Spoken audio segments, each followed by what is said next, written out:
Welcome to Breaking Frontiers. When you finally decide to take yourself seriously, when you stop treating your own existence like an afterthought, something remarkable happens. The world begins to respond to you differently. People respect you. Opportunities appear. The weight that's been pressing down on your shoulders starts to lift. And it's not because the world has suddenly changed. It's because you have. Most people go through life waiting for someone else to validate them, to tell them they're worthy, to finally recognize their potential. But the brutal truth is this: if you don't respect yourself first, no one else will.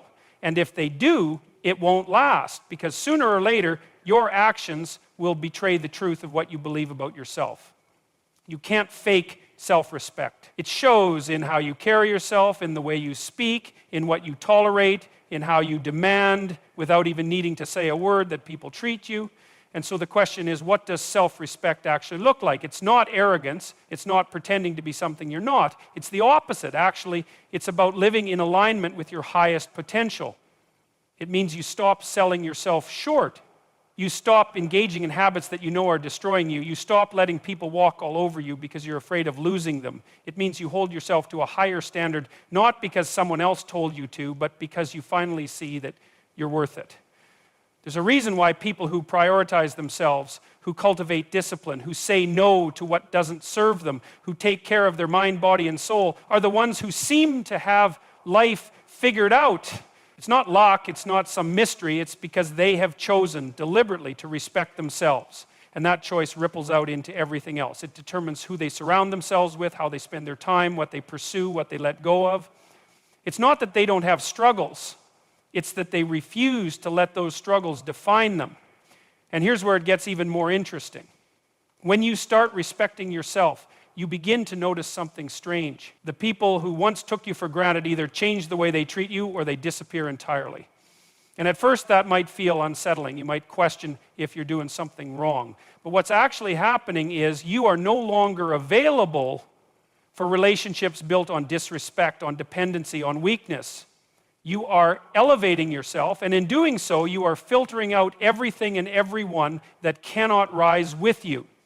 This is where many people hesitate, because self-respect comes with a price. It means you may have to let go of certain friendships, certain habits, certain ways of thinking that once felt comfortable. It might mean standing alone for a while, and that can be terrifying.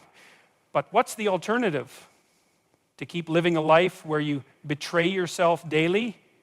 To keep shrinking so that others feel more comfortable? That is not living. That is slow decay. When you decide that you are worthy of more, of better, everything in your life starts to shift. The way you speak changes. You no longer apologize for existing. Your energy changes. You walk into a room and people notice, not because you're trying to be noticed, but because there is something undeniably different about you. It's the weight of self-respect, and people feel it. The irony of it all is that when you finally stop chasing validation, when you finally stop needing people to approve of you, that's when you actually become magnetic. That's when the right people show up. That's when the right opportunities come knocking, because now you are not begging for scraps. You are standing firm, knowing what you bring to the table and demanding that life meets you at the level you've set for yourself. If you want respect from the world, from your relationships, from your career, from life itself, the first step is to respect yourself. And the moment you make that decision, truly make it, everything else begins to fall into place. Your mind and body are not separate. They are deeply connected, each feeding into the other, shaping the way you experience the world. And yet so many people treat their mental and physical health as an afterthought, as something they'll get around to when life finally slows down, when things feel less overwhelming, when the timing is right. But the timing is never right. Life does not slow down. And if you don't take control of your well-being now, you will pay the price later. It's astonishing how quickly people surrender their own vitality. They neglect their body, filling it with garbage, refusing to move, allowing it to atrophy. They neglect their mind, numbing it with distractions, avoiding difficult thoughts, surrounding themselves with mediocrity. And then they wonder why everything feels like a struggle. They wonder why they wake up exhausted, why their motivation is gone, why every step forward feels like wading through quicksand. But here's the truth. When your body is weak, your mind suffers. When your mind is weak, your body deteriorates. And when both are in disarray, your entire life follows suit. There is no success, no purpose, no fulfillment in a life where you are constantly at war with yourself.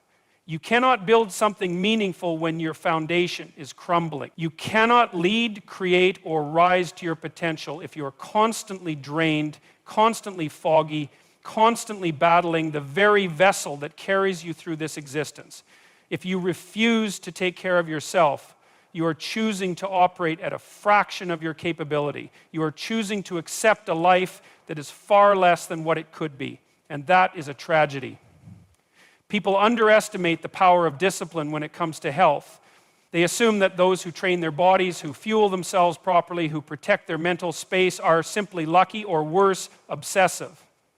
But what they fail to see is that discipline in health is discipline in life. When you master yourself, when you push through discomfort, when you develop the ability to endure, to commit, to show up even when you don't feel like it, you are training something far beyond your muscles or your stamina. You are training the very essence of who you are. And it's not just about aesthetics, about looking good in the mirror. It's about resilience. It's about sharpening your mind so that when challenges arise, and they will, you are not crushed beneath them.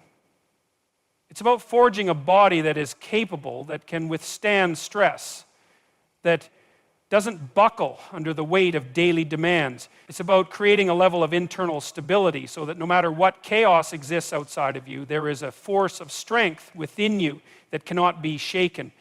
And what most people don't realize is that their mind and body are either working for them or against them every single day. You are either building yourself up or you are breaking yourself down. There is no neutral ground. There is no standing still. Every decision you make, from the food you eat to the way you move, from the thoughts you entertain to the people you allow into your life, shapes your reality. And if you do not consciously take control of those choices, they will be made for you. And it's not just about avoidance. It's not just about not doing the wrong things. It's about actively building the right habits, about making choices that support your growth rather than undermine it. It's about training your mind to be sharp, to be clear, to be focused. It's about training your body to be strong, to be capable, to be resilient. Because when you do that, when you take care of yourself at the highest level, everything else becomes easier. Challenges don't break you. Setbacks don't destroy you. And when opportunities arise, you are actually able to seize them rather than being too weak, too exhausted, too fogged by self-inflicted decay to take advantage of what life has placed in front of you. The truth is, if you neglect your health, you are living on borrowed time. You may not feel the effects immediately, but they will come. Your body keeps score. Your mind keeps score. And the debt you accumulate through neglect will eventually come due. But if you choose right now to prioritize your well-being, to train your body, to sharpen your mind, to fuel yourself with what strengthens rather than weakens, you will find that life itself starts to respond differently. Energy returns. Clarity sharpens. You move through the world with a power that others can sense because you are no longer weighed down by your own self-destruction.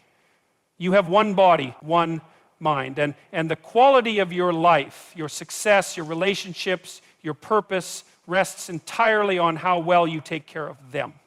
Everything you want, everything you dream of, every version of yourself that you aspire to become, it all begins here. It begins with the choice to no longer be your own greatest obstacle. It begins with the choice to rise. Most people live in a constant state of distraction, pulled in 100 different directions, never fully present, never fully engaged, never fully alive. They wonder why they feel lost, why their purpose seems unclear, why they can't seem to move forward. But how could they?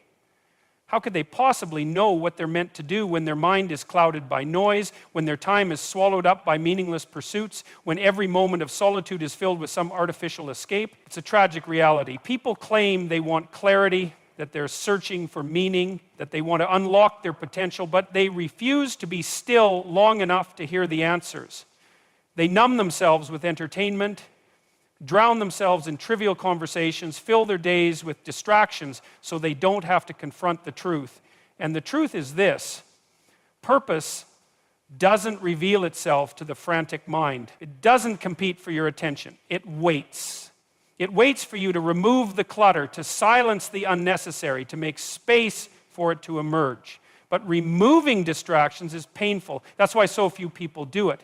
Because when you strip away the noise, when you step away from the chaos, you're left with your thoughts, your fears, your insecurities, all the things you've been avoiding, and that's uncomfortable. It's far easier to scroll, to binge, to chase temporary highs that keep your mind occupied and your heart sedated. It's far easier to stay busy than it is to be intentional. But those who rise, those who truly find their calling, are the ones who are willing to do the hard thing. They are the ones who are willing to disconnect, to walk away from distractions, to sit with their thoughts and wrestle with the difficult questions. They are the ones who clear space in their lives for what truly matters, because that's the key. You cannot find purpose in a life that is already overflowing with meaningless pursuits. You have to create space. And when you do, something remarkable happens. Your mind begins to sharpen. Your energy returns. You start to see patterns, connections, possibilities that were always there but had been buried beneath the distraction. You begin to understand yourself on a deeper level. You begin to recognize what truly excites you, what pulls at you, what demands your attention in a way that nothing superficial ever could. And slowly, your purpose starts to come into focus. And this isn't some abstract theory. This is reality. Look at the most driven, the most successful, the most fulfilled individuals. They are not drowning in distractions. They are laser focused. They have trained themselves to ignore the trivial, to guard their time ruthlessly, to invest their energy only in what moves them forward. They are not perfect, but they are intentional. And because of that, they are unstoppable.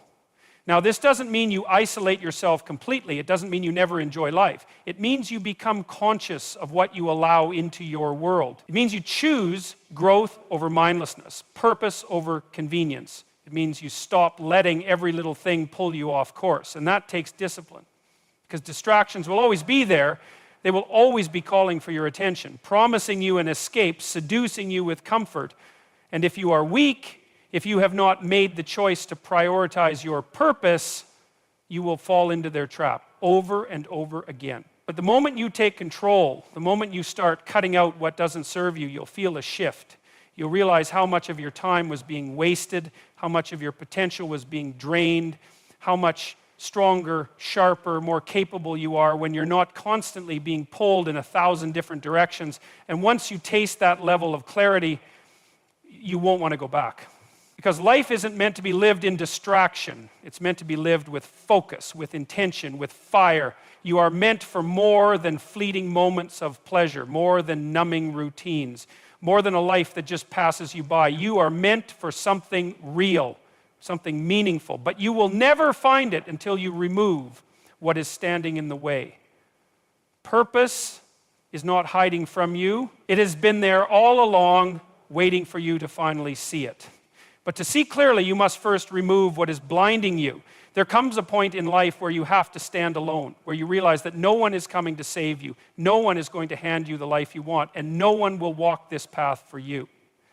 And in that moment, you have a choice. You can retreat, you can grasp for the comfort of others, you can look for someone, anyone, to lean on, or you can face the reality in front of you and step forward on your own. Most people never make that choice. They cling to their need for validation, for approval, for company. They convince themselves that they need someone else to push them, to motivate them, to believe in them before they can believe in themselves. And so they wait. They wait for permission. They wait for the right circumstances. They wait for someone to tell them, yes, you are ready. But that moment never comes, and as they wait, they remain weak, dependent, lost. But those who rise, those who transform, those who become something more, they are the ones who accept the solitude. They are the ones who embrace the discomfort of walking alone, of forging their own way, of building their own strength in the absence of support. Because strength is not given, it is built. And it is built in the moments where no one is watching, where no one is cheering, where no one is there to hold your hand. People misunderstand this. They think being alone is a curse, that solitude is a sign of failure, that if they're walking their path by themselves, it means something is wrong. But the truth is, solitude is necessary. It is the crucible where real strength is forged. When you are alone, you are forced to confront yourself. You can no longer rely on distractions, on others to fill the silence, on external forces to shape your direction. You have to face your own thoughts, your own fears, your own weaknesses. And that is where transformation begins. Because when you are alone, you have no one else to blame. There are no excuses left. It is just you and the reality of your life, and that can be painful. But it is also where you gain clarity. You begin to understand what truly matters to you, what drives you, what you are willing to fight for, and more importantly, you begin to realize that you are capable, more capable than you ever imagined. This is why the strongest people, the most disciplined, the most unshakable, are the ones who have spent time walking alone. They did not become strong by surrounding themselves with comfort. They did not develop resilience by relying on others. They faced hardship. They endured the loneliness. They struggled in the dark. And through that struggle, they became something unbreakable. And then, only then, did the right people come. Because that is the paradox of strength. When you stop seeking validation, when you stop needing others to hold you up, that is when you begin to attract those who are truly aligned with you. You don't find strength in relationships built on dependence. You find it in standing on your own 2 feet, so that when the right people do come, you are not leaning on them, you are standing beside them. But if you skip this step, if you try to avoid the solitude, if you refuse to walk alone, you will never build that foundation. You will always be looking for someone else to complete you, to carry you, to tell you what to do. And that is weakness. That is the slow death of potential. There will be times in your life where you have no choice but to walk alone, when no one understands your vision, when no one believes in your dream, when every voice around you is telling you to give up. And in those moments, you will either crumble or you will rise. And the only thing that will determine which one it will be the strength you have built in solitude. So don't fear walking alone. Fear what happens if you never do. Because if you never do, you will never know what you are truly capable of. And that is a fate far worse than loneliness. People spend so much time chasing things, chasing success, chasing relationships, chasing opportunities, believing that if they can just grasp the right external factors, their lives will finally fall into place. But they fail to understand something fundamental.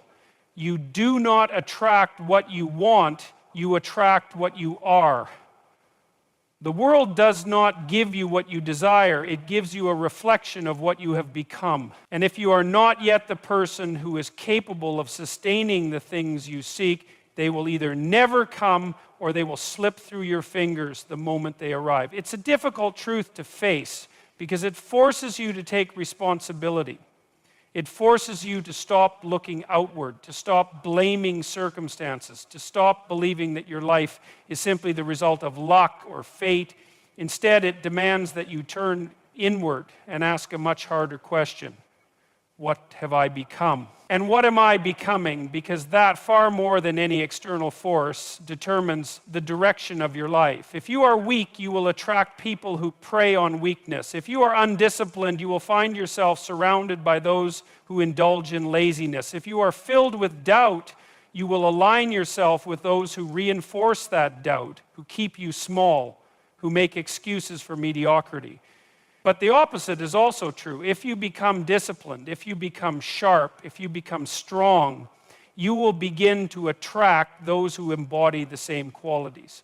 You will find yourself in rooms you once thought were out of reach.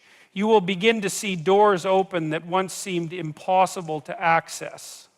And it won't be because you chased those things. It will be because you became the kind of person who belongs there. This is why change must always start within. People want better relationships, but they refuse to develop themselves into someone who can sustain a meaningful connection. They want success, but they refuse to adopt the habits of successful people.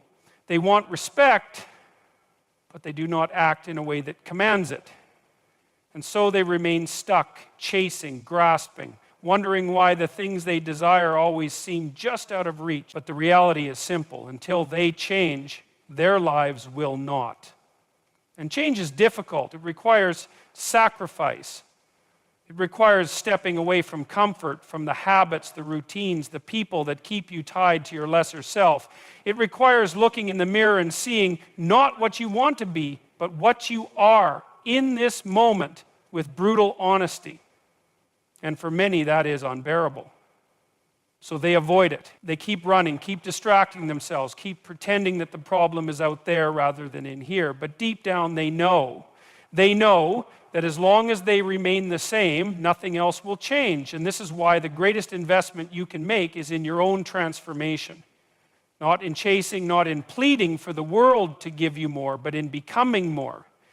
Because when you become more, you will naturally draw better things into your life. The right people will notice. The right opportunities will arise. Not because you begged for them, but because you became undeniable.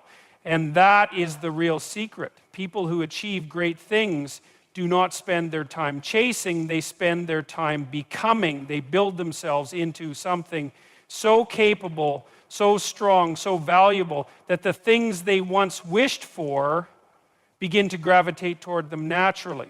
They don't force their way in, they are invited in. They don't demand respect, they command it, simply by who they are. So the question is not, how do I attract the things I want? The question is, how do I become the kind of person who naturally draws those things into my life? And that requires work, that requires patience, that requires a willingness to shed the version of yourself that is holding you back and step into something greater. Because the truth is, you are always attracting something. The only question is whether it's what you truly want, and that is entirely within your control. Everything you do, everything you say, everything you think, it all carries a certain energy. And that energy shapes your reality in ways you may not even realize. You walk into a room and people sense it.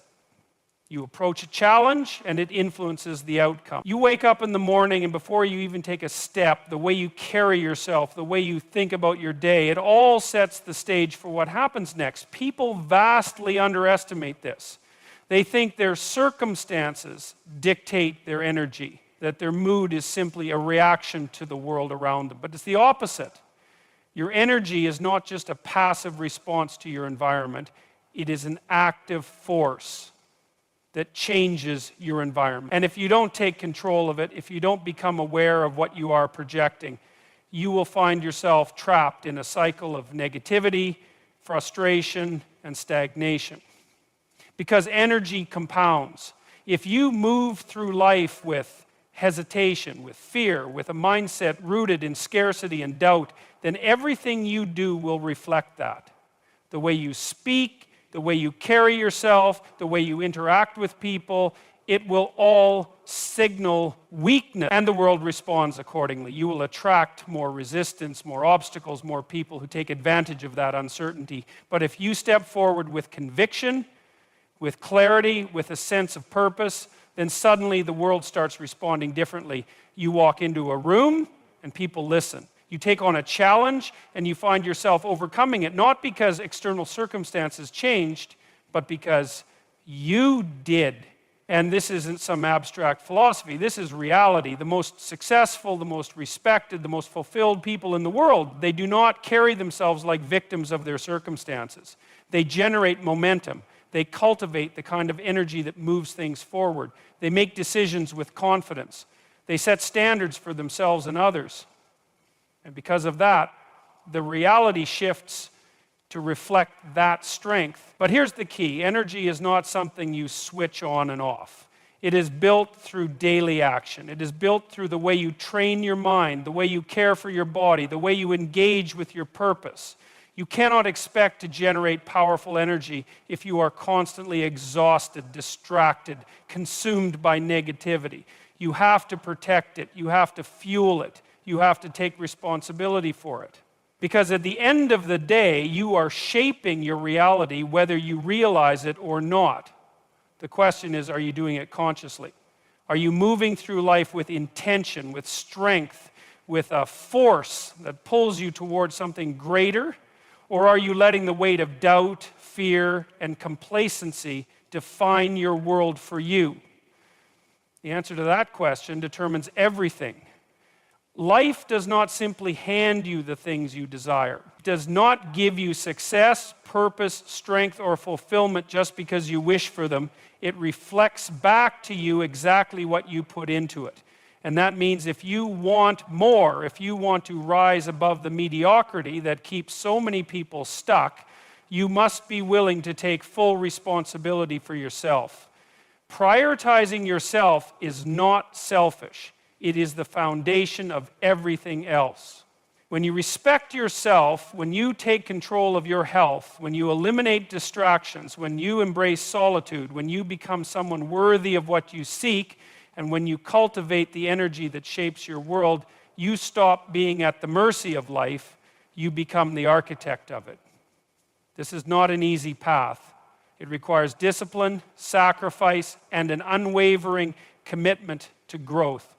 But the alternative, the life of passivity, of waiting, of never fully realizing what you are capable of, that is far worse. So step forward. Step into the life you were meant to build.